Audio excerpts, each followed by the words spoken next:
The sound of a champagne flute tapping for attention is usually a prelude to joy. But for Amelia Reed, it was the opening bell for her public execution. In the heart of New York's most exclusive restaurant, surrounded by the city's elite, her ex-husband Ethan Caldwell stood with his arm draped around a stunning heiress. He wasn't just announcing his new engagement. He was about to publicly rewrite their entire history, painting her as a footnote, a mistake, a charity case he was finally free of.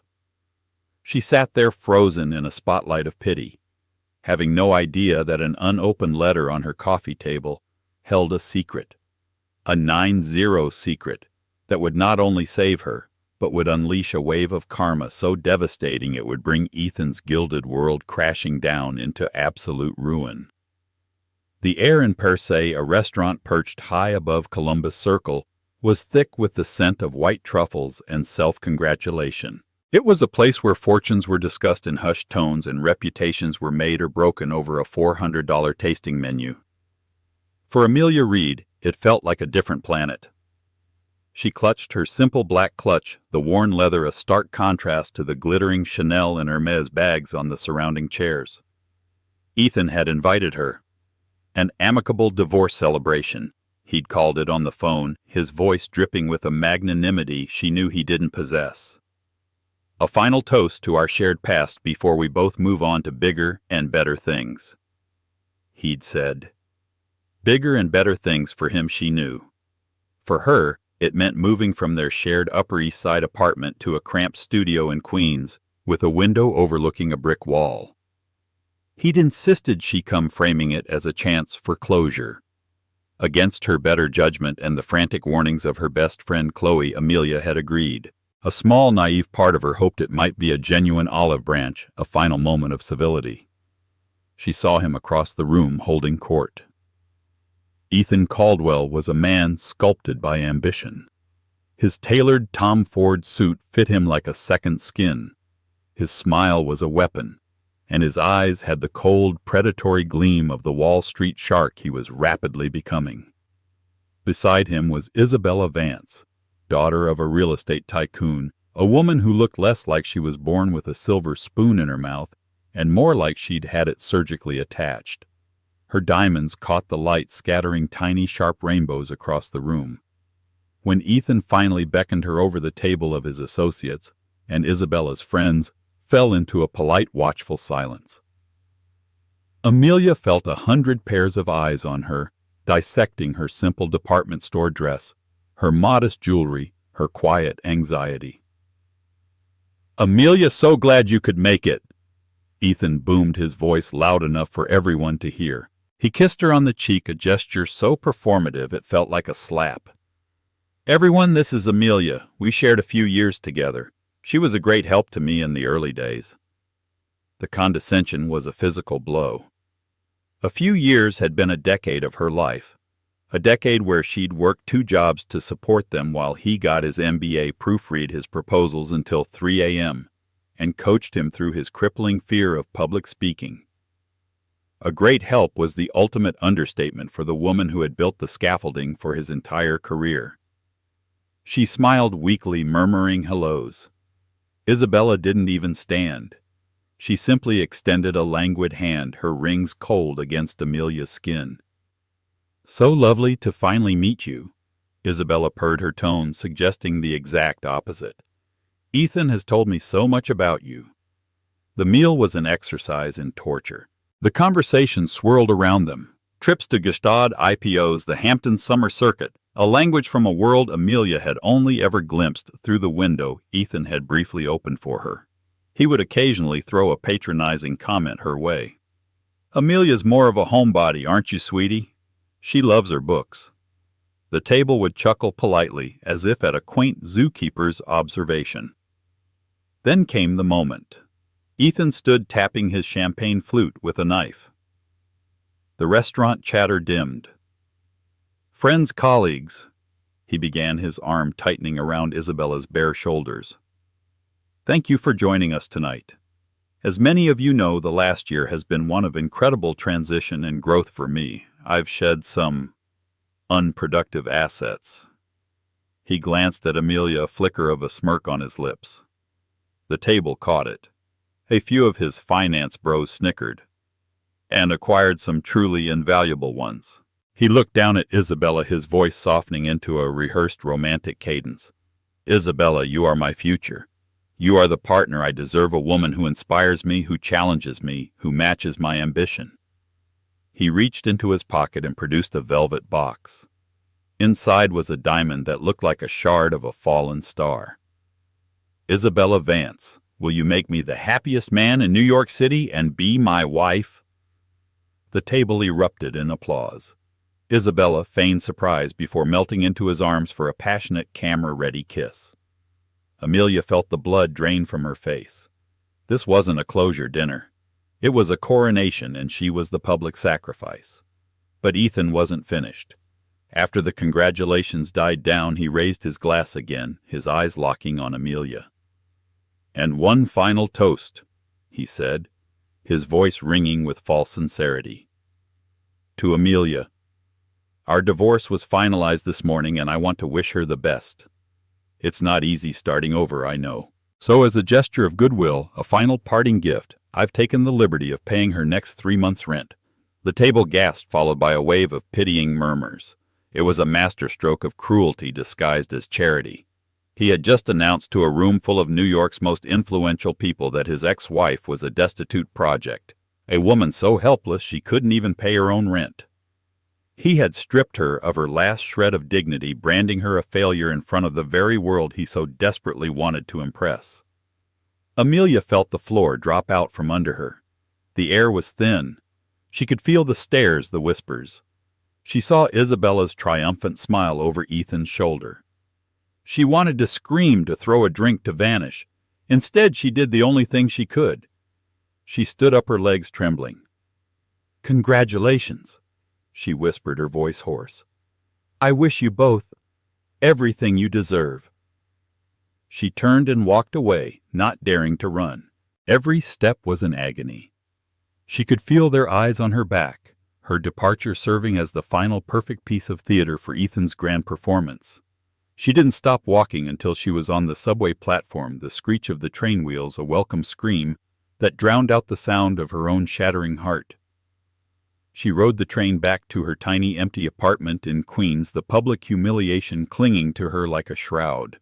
On her worn coffee table sat a pile of mail, including a thick cream-colored envelope with a prestigious law firm's crest embossed in the corner. In her despair, she ignored it, unaware that it was not an ending, but a cataclysmic beginning. For 2 days, Amelia existed in a gray fog. She didn't answer Chloe's frantic calls. She didn't eat. The memory of the restaurant, of Ethan's cruel, pitying smile played on a loop in her mind. His gift of 3 months' rent was the most exquisitely painful part. It wasn't just an insult. It was a chain, a reminder of her dependency and his perceived magnanimity.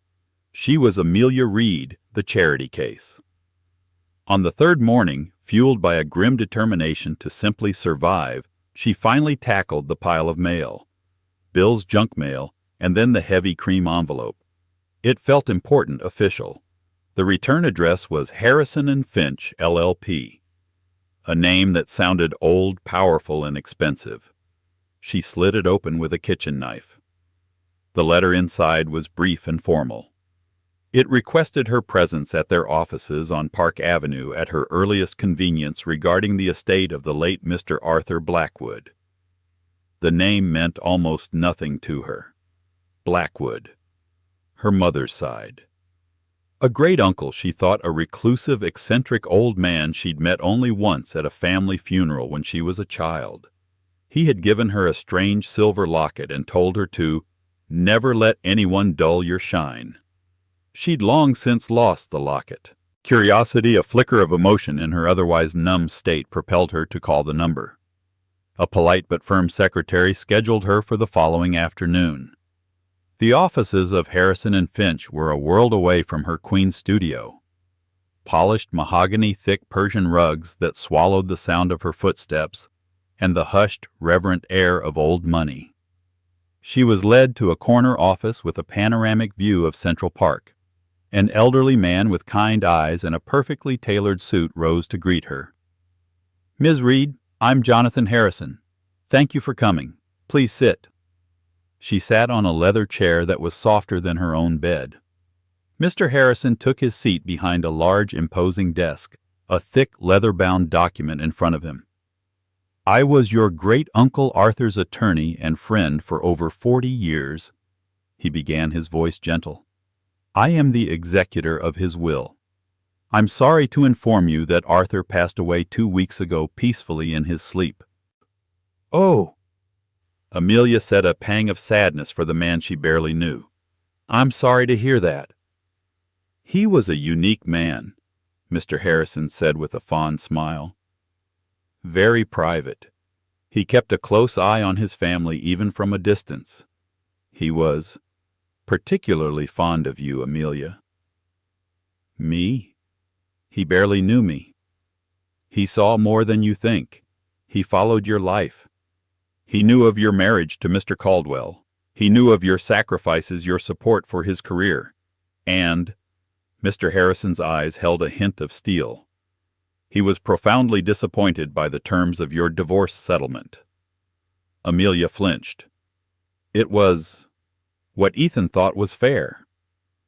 "Arthur did not agree," he said simply. He slid the leather-bound document across the desk. "This is his last will and testament. It is quite straightforward. Aside from a few bequests to his staff and some charities, he has named a single heir." He paused, letting the weight of the moment settle. Amelia's heart began to beat a little faster. She thought maybe he'd left her a small token, a few $1,000s perhaps. Enough to refuse Ethan's humiliating rent money. That alone would be a victory. "Arthur Blackwood was a brilliant, if unconventional investor," Mr. Harrison continued. "He started with a small inheritance and over 60 years quietly built a global empire. He owned commercial real estate in London, tech startups in Silicon Valley, vast art collections, and a controlling interest in a private holding company, Blackwood Industries, with stakes in everything from sustainable energy to pharmaceuticals." He leaned forward, his gaze direct and unwavering. "Amelia, Arthur has left his entire estate to you." Amelia stared at him, the words not quite registering. "His entire estate?" "Yes." "What does that... what is the value?" she asked, her voice barely a whisper. Mr. Harrison took a deep breath. "The initial valuations are still being finalized, but we are looking at a net worth. Well, let me put it this way. The liquid assets, stocks, and cash holdings alone are in excess of $800 million. Amelia felt the air leave her lungs. Her vision swam. 800 million. The number was nonsensical in abstraction. "But that's not all," he said, his voice dropping slightly. "The real value is in Blackwood Industries and the real estate portfolio. Once everything is properly appraised, your inheritance, Ms. Reed, will be in the region of $3.2 billion. Billion. The word hung in the air, a monstrous, beautiful, terrifying thing. Amelia gripped the arms of the chair to keep from falling out of it. She thought of her $200 grocery budget. She thought of the coin-operated laundry in her building's basement. She thought of Ethan's triumphant announcement that he would pay her $500 a month rent. The sheer cosmic absurdity of it all washed over her in a wave of hysterical, silent laughter. Mr. Harrison, seeing the shock on her face, slid a glass of water towards her. "It's a lot to take in, I know. Arthur left a personal letter for you as well." He handed her another smaller envelope. Her hands trembled as she opened it. The handwriting was a spidery, elegant script from a bygone era. "My dearest Amelia, if you are reading this, then I have gone on to my next great adventure. I am sorry we did not have more time. I watched you from afar, and in you I saw your grandmother's spirit, a kindness and a strength that the world often mistakes for weakness. I saw you give your light to a man who only sought to cast a larger shadow. This inheritance is not a gift. It is a tool. It is freedom. It is power. Use it to build a life of your own design, not one in service to someone else's ambition. Do not let them dull your shine ever again. That man sought to make you small, to make you a footnote in his story. Now you have the power to buy the entire library. Your loving Uncle Arthur. Tears streamed down Amelia's face, washing away the gray fog of the past few days. They weren't tears of grief or shock, but of overwhelming, earth-shattering validation. Someone had seen her. Someone had valued her. She looked up at Mr. Harrison, a new light in her eyes. The humiliation, the pity, the feeling of being worthless, it all began to recede, replaced by a nascent, unfamiliar sensation. Power. Mr. Harrison, she said, her voice clear and steady for the first time in days. Where do we begin? The first week of being a billionaire was less about champagne and shopping sprees, and more about clandestine meetings in Mr. Harrison's boardroom. Amelia felt like she was cramming for the most important exam of her life. She met with wealth managers, tax attorneys, and security consultants. The numbers they discussed were so vast they felt like fiction portfolios, trusts, foundations. Her first directive was simple and absolute secrecy. No one can know, she told Mr. Harrison. Not yet. I don't want my name associated with the Blackwood estate in any public filing. We use shell corporations, trusts, whatever it takes. For now, Amelia Reed does not exist in this world. Mr. Harrison, impressed by her immediate grasp of the situation, agreed. Prudent. Very prudent. Arthur would be pleased.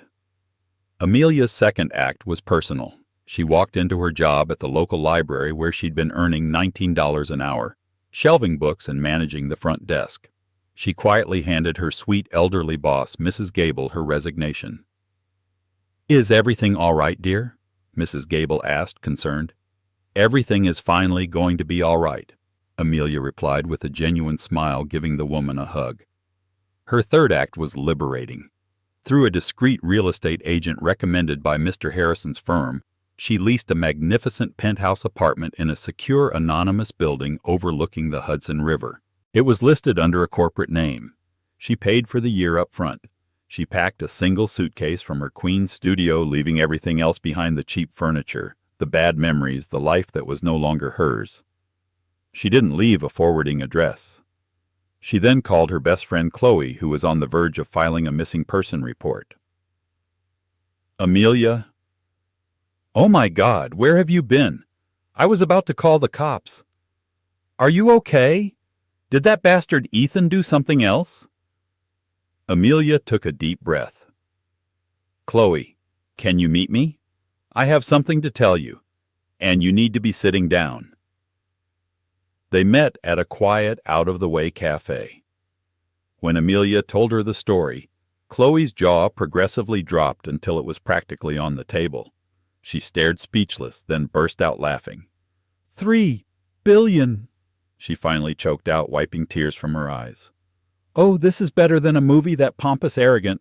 Oh, the look on his face when he finds out. We have to do something. Buy his company and fire him. Buy his building and evict him. No, Amelia said calmly, a serene confidence settling over her. That's his game, not mine. Revenge is loud and messy. I'm thinking of something quieter, something more structural. While Amelia was quietly restructuring her entire existence, Ethan and Isabella were loudly celebrating theirs. They were the city's new power couple. Photos of their engagement party were splashed across society pages. Isabella was flaunting her colossal ring, while Ethan was leveraging his new connection to the Vance family's real estate empire to climb even higher at his venture capital firm, Apex Capital. He and Isabella often talked about Amelia, always in a joking, dismissive way. Did you hear her little parting shot at the party? Isabella scoffed one evening, sipping champagne in their lavish apartment. I wish you everything you deserve. So pathetic and dramatic. What can you expect? Ethan said, adjusting his tie in the mirror. She's always been small time, that's why I had to cut her loose. You can't soar with eagles if you're tethered to a sparrow. He chuckled. I almost feel bad for her. It's a cold world out there when you don't have my protection. Paying her rent for a few months was the least I could do. Good for my image, too. Shows I'm a compassionate guy. He had already forgotten the check he'd mailed to her old address. He had no idea it had been sent back unopened, marked, "Return to sender, addressee unknown." He was too busy soaring to notice the ground had fundamentally shifted beneath him. Amelia, meanwhile, was learning. She spent her days with her team devouring information. She discovered that her great-uncle Arthur was a man of quiet principles. He invested in companies that were innovative and ethical. He avoided the cutthroat slash-and-burn tactics favored by men like Ethan. Arthur built things. Ethan broke them for profit. One afternoon, a financial analyst was briefing Amelia on a portfolio of smaller, more speculative investments held by Blackwood Industries. He pointed to one. "This one's a bit of a dog, Ms. Reed. A legacy investment of Arthur's. A small independent publishing house, Viridian Press. They focus on literary fiction and poetry, consistently lose money. We'd recommend divesting and writing off the loss." Amelia looked at the file. She saw photos of the company's headquarters, a charming old brownstone in Greenwich Village. It was struggling, but it was beautiful. It published the kind of book she used to dream of writing before she'd rerouted her life to support Ethan's. "No," Amelia said firmly. "Don't sell it. In fact, I want you to quietly inject enough capital to make them solvent for the next 5 years, and send a message to the editor-in-chief. Tell them an anonymous benefactor believes in their mission." This was her first real move as a billionaire. It wasn't about buying a yacht or a jet. It was about saving something beautiful. It was the first brick she laid in the foundation of her new life. She was moving her pieces across the board, setting up a new game Ethan didn't even know he was playing. The sparrow, it turned out, was learning to command a fleet of eagles. For the next 2 months, Amelia Reed, the public person, effectively vanished. Ethan and Isabella, consumed by their own whirlwind of wedding planning and social climbing, barely gave her a second thought. If she crossed Ethan's mind at all, it was with a vague sense of pity, picturing her struggling in her sad little queen's apartment. Amelia, however, was undergoing a profound metamorphosis. Guided by Mr. Harrison and a hand-picked team, she wasn't just learning to manage wealth. She was learning to wield it. She hired a quiet, unassuming stylist who helped her build a wardrobe that was elegant and understated, a reflection of quiet confidence rather than flashy branding. She started working with a personal trainer, the physical exertion, a welcome outlet for the years of pent-up frustration. The changes weren't just external. The timid, accommodating woman who had walked out of per se was being replaced by someone more deliberate, more composed. The money hadn't changed her core kindness, but it had forged an armor of self-worth around it. Her first public ripple was not a splash, but a carefully calculated tremor. One of her financial advisors brought a real estate deal to her attention.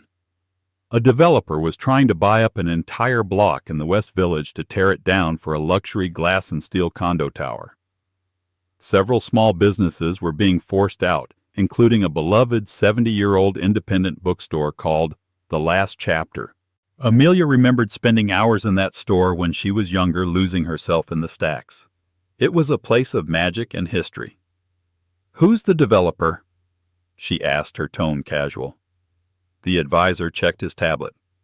"A subsidiary of Vance Real Estate in partnership with a VC firm called Apex Capital. It's a big project for them." Amelia's heart gave a little jolt. Isabella's father. Ethan's firm. Of course. They weren't just building a condo. They were erasing a piece of the city's soul for profit. "I see," she said, a slow smile spreading across her face. "Mr. Harrison, I'd like to make a counteroffer on that entire block." "The whole block, Ms. Reed?" he asked, raising an eyebrow. "The whole block," she confirmed. "Use a holding company from the Blackwood portfolio. Offer them 30% above the current bid. All cash. Close in 7 days. And make sure the offer is completely anonymous. The seller is to be known only as the Reed Foundation." It was the name she had chosen for the charitable arm of her new empire. The deal was a thunderclap in the New York real estate world. An unknown, massively funded entity swooping in and snatching a prime development block out from under Vance and Apex Capital was unheard of. The sellers thrilled with the massive premium accepted immediately. The news reached Ethan via a furious phone call from his future father-in-law, Marcus Vance. "What the hell happened, Caldwell?" Marcus boomed. "My team said Apex had the financing locked down. Now some ghost foundation comes out of nowhere and snipes the whole project. It makes us look like amateurs." Ethan was stunned. "The Reed Foundation, I've never heard of them. Let me make some calls." He spent the next day digging but hit nothing but brick walls. The foundation was a ghost, its funding sources hidden behind layers of impenetrable legal and financial structures. All he knew was that they had a seemingly bottomless well of cash and had just cost his firm and his fiancée's family millions in potential profit. He was humiliated and furious. A week later, a story appeared in the New York Times. It reported that the mysterious Reed Foundation, the new owner of the West Village block, had announced its plans. There would be no condo. Instead, the foundation was granting 100-year leases to all the existing small business tenants, including the Last Chapter bookstore, for the symbolic price of $1 per year. Furthermore, the foundation was investing millions to restore the historic facades of the buildings. The story was a PR sensation. The city hailed the anonymous philanthropist as a hero, a savior of New York's cultural heritage. Chloe sent the article to Amelia with a string of champagne-popping emojis. "Buying the library indeed, I love this game." Amelia read the article from her penthouse, a quiet sense of satisfaction warming her. It wasn't revenge. It was better than revenge. It was restoration. It was using her power to protect the things that people like Ethan saw as obstacles to progress. Ethan read the same article in his office at Apex Capital, his knuckles white as he gripped his phone. "The Reed Foundation," he muttered. The name gnawed at him. Reed.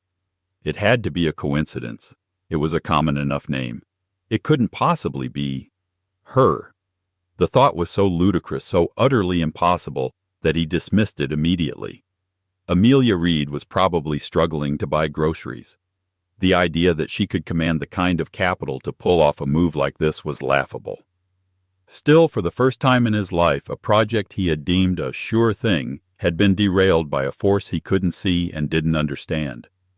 A tiny hairline crack appeared in the foundation of his perfect, invincible world. He didn't know it yet, but it was the first tremor of a coming earthquake, and its epicenter was the very woman he had so gleefully discarded and humiliated.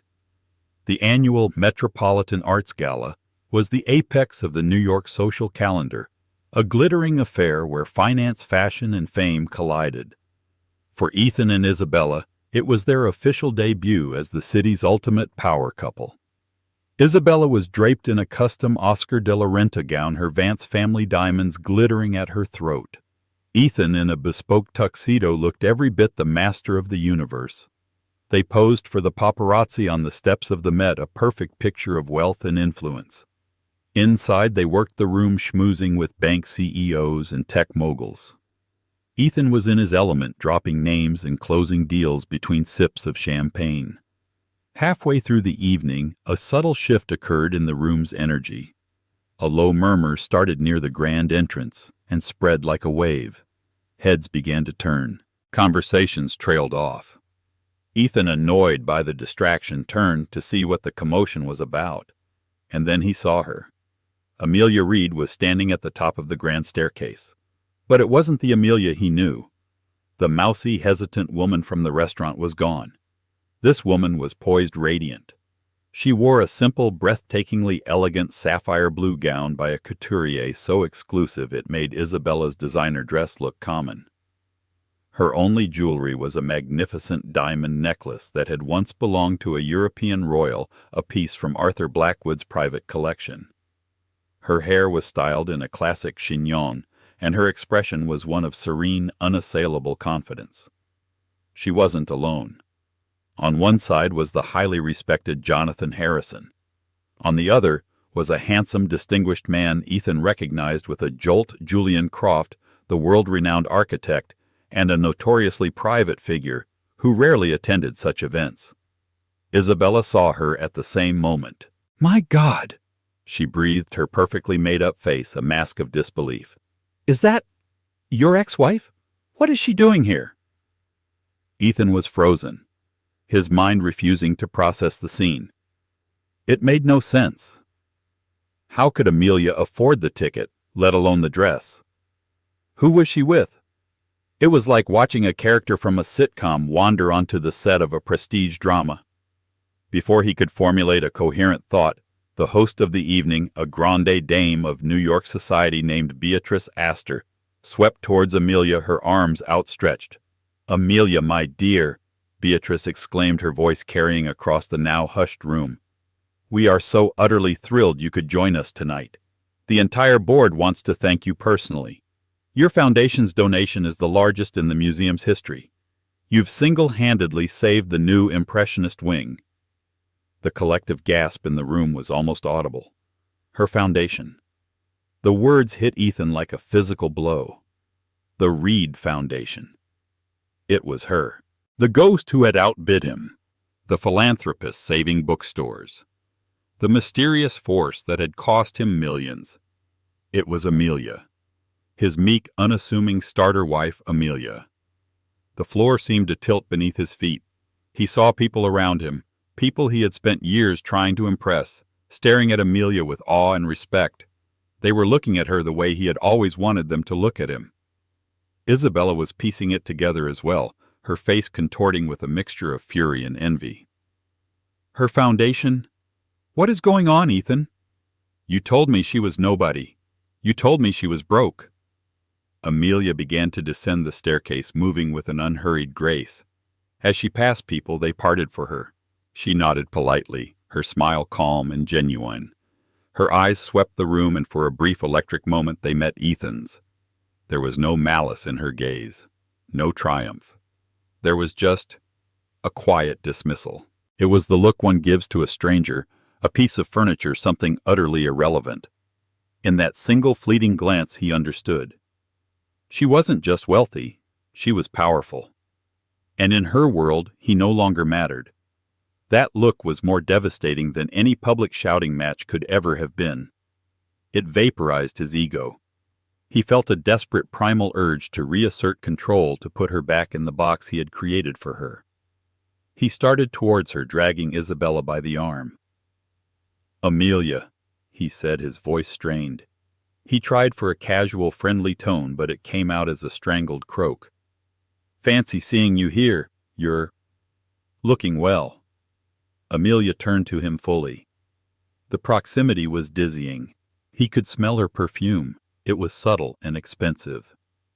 "Ethan, Isabella," she said, her voice even and cool. "Good evening." "What is all this?" Ethan demanded, his composure cracking. "The Reed Foundation.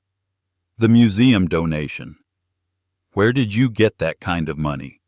Amelia simply smiled. "I came into a family inheritance."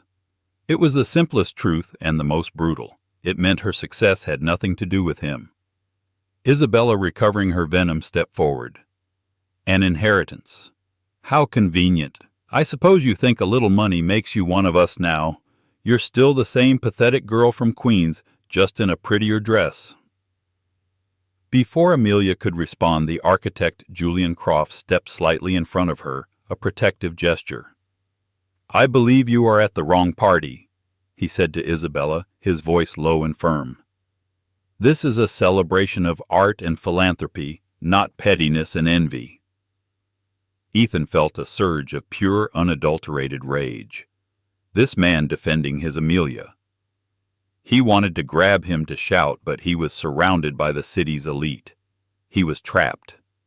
Amelia placed a calming hand on Julian's arm. She looked directly at Ethan, her eyes clear. "Ethan, the last time we spoke you wished me everything I deserve. As it turns out, I got it.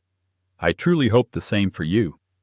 She then turned her back on them, a final effortless dismissal, and allowed Julian to guide her towards the museum's chairman. The crowd closed around her, welcoming her into their inner circle, leaving Ethan and Isabella standing alone in her wake, looking like intruders at their own party. The spell was broken. Everyone had seen the exchange.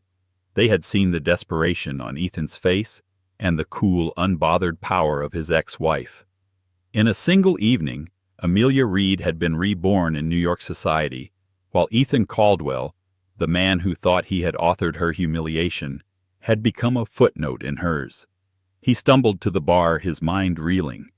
This wasn't just a change in fortune.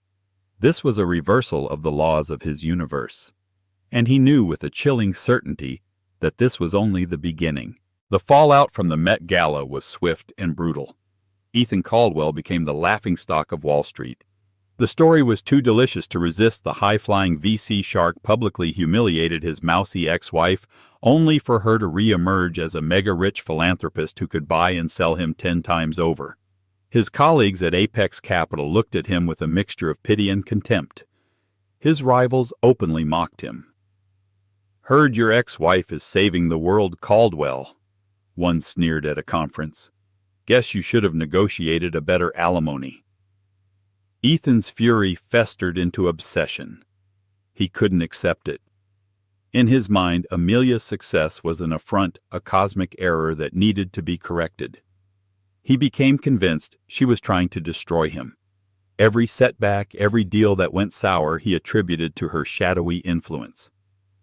Isabella, meanwhile, was incensed. Her social standing was now tainted by her association with the man Amelia Reed had so spectacularly eclipsed. "You have to fix this, Ethan," she shrieked at him constantly.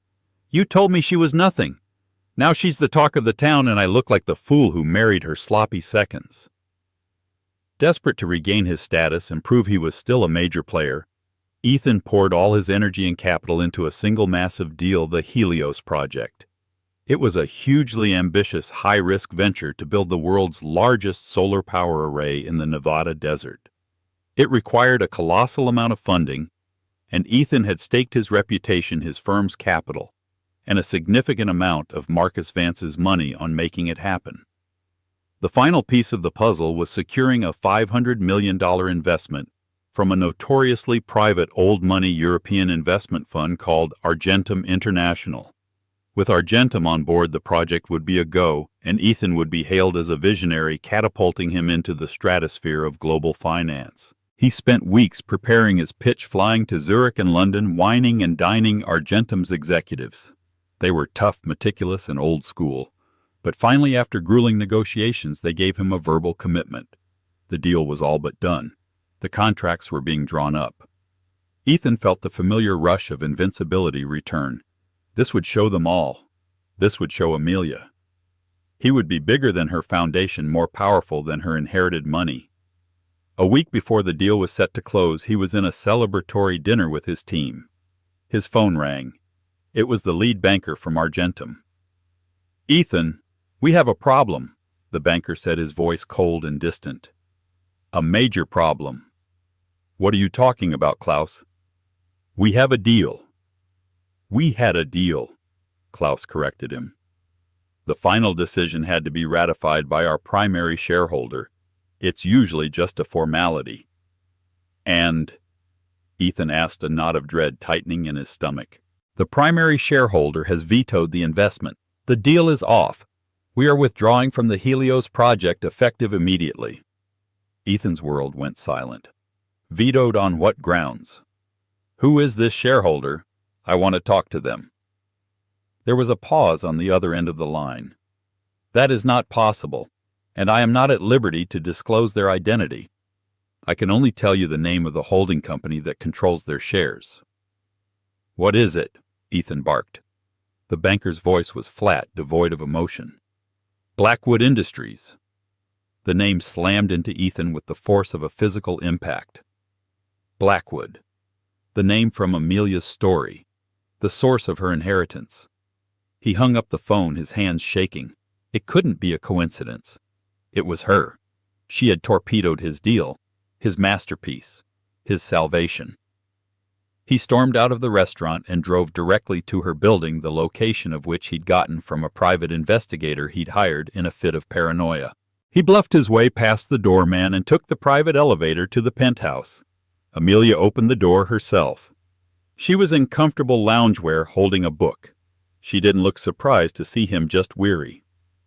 "Ethan," she said, "you shouldn't be here." "You did it, didn't you?" he snarled, pushing his way inside. The apartment was vast and beautiful with breathtaking views of the city. It was a palace. "You killed the Helios deal you told your people at Argentum to pull out." Amelia looked at him, her expression calm.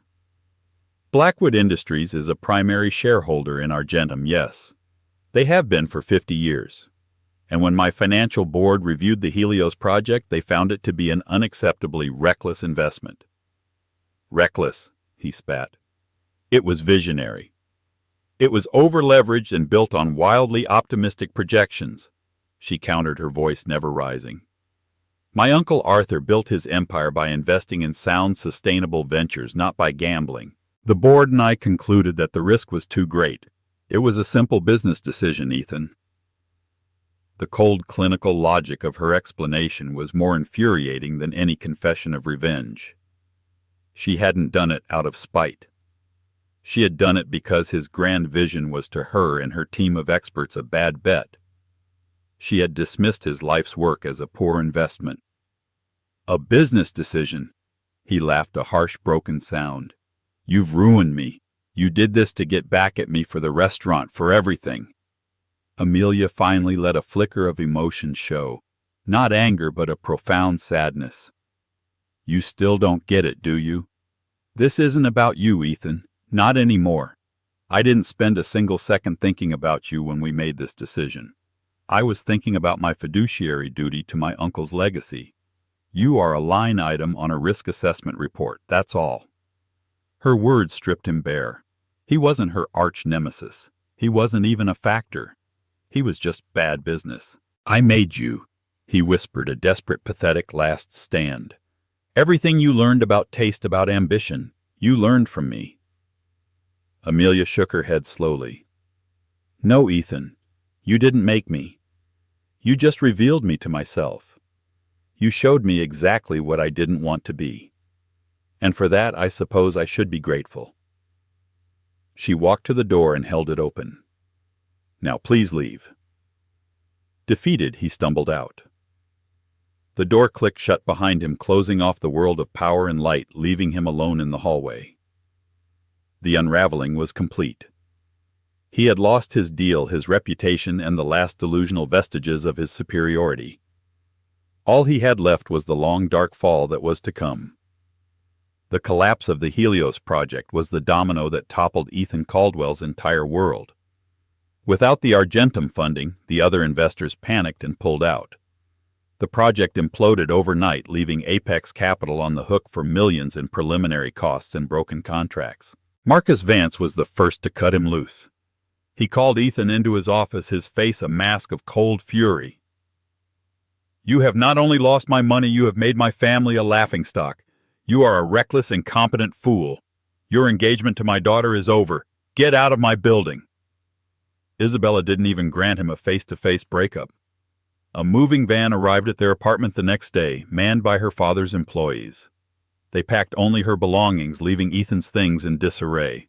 She sent him a text message, "Don't ever contact me again. I'm with a winner, not a washed-up loser." A week later, she was photographed on a yacht in St. Bart's with a European prince. The board at Apex Capital, facing massive losses, and furious clients fired Ethan unceremoniously. They invoked a morality clause in his contract citing the reputational damage he had caused the firm. His stock options were voided.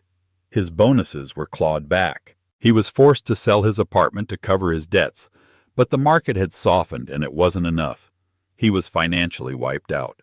Within a month, Ethan Caldwell went from being a Wall Street titan to a pariah. He lost his job, his fiancée, his home, and his fortune. He was forced to move into a small, run-down apartment in a dingy part of Brooklyn, an apartment smaller and more depressing than the one Amelia had lived in after their divorce. The irony was a bitter pill he was forced to swallow every single day. He tried to find another job in finance, but no one would touch him. The story of his spectacular downfall and its connection to his now famous ex-wife was too well known. The man who had once commanded boardrooms found himself applying for low-level analyst jobs and being rejected. His expensive suits hung in his closet like relics from another life. One rainy Tuesday broke, and desperate, he found himself standing outside a high-end restaurant where he'd once been a regular. He saw a former colleague pull up in a new Porsche. Ethan ducked into the alley to avoid being seen, the shame burning in his gut. It was in that moment, smelling the garbage from the restaurant kitchen, that he finally understood the full scope of what he had lost. He hadn't just lost money. He had lost his identity. He was nothing without the status and the power.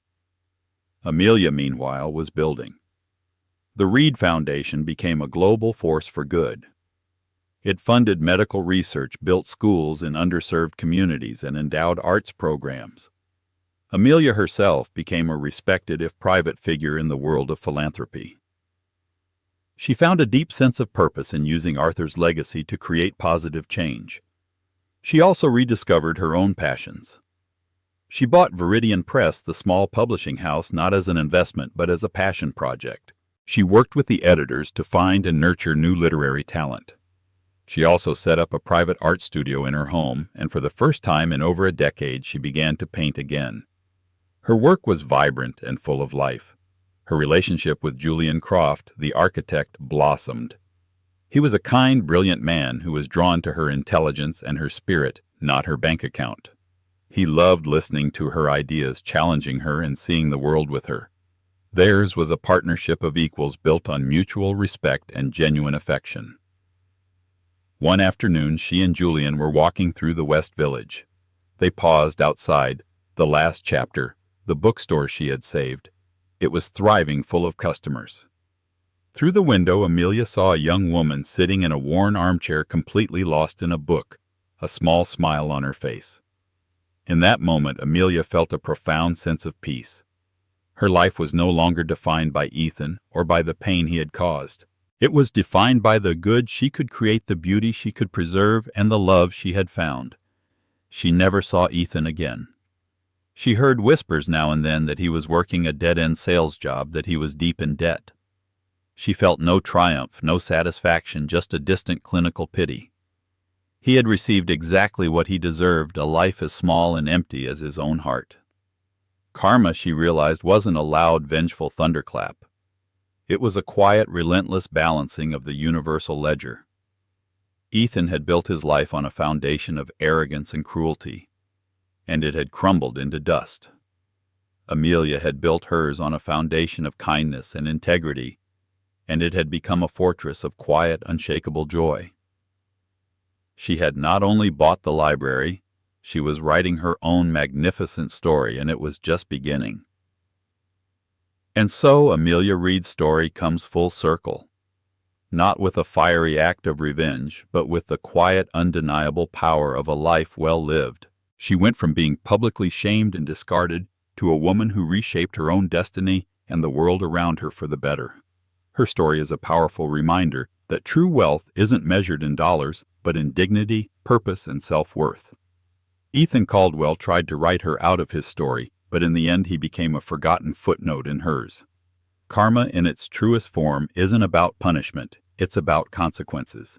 It's the universe handing you the bill for the life you chose to live. If this story of resilience, justice, and ultimate triumph resonated with you, please show your support by hitting that like button. Share this video with someone who needs to be reminded that their current circumstances don't define their future. And most importantly, subscribe to our channel and turn on notifications so you don't miss our next story. What are your thoughts on Amelia's journey? Let us know in the comments below. Thank you for listening.